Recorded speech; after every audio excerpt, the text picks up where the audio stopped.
বিচার দিচ্ছেন না সংসদ, কইতাছে মাননীয় স্পিকার এই যে একটা লোক সব হিসাব দিলায় আমরা ইজ্জত থাকে না।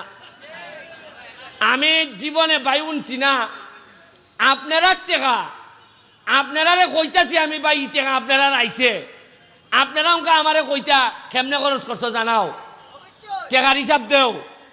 আমি এই কথা কইসলাম দেখিয়া আমার নামে বিচার মহান সংসদ, আর আমি এর বেটারের জিগাই তুমি নু বিরোধী দল, তুমি সরকারের বিরোধিতা করতে তুমি আমার বিরোধিতা করো কিতা? এর মানে হইল গিয়া এর আয়ের আয় এক, আর আমি পড়ছি বিপদ। আজকে হইন একটা অভিজ্ঞতা, গেছি ফানচরি একটা 25 একর জায়গার মধ্যে একটা eco tourist eco park hotel, এই ইকো রিসোর্ট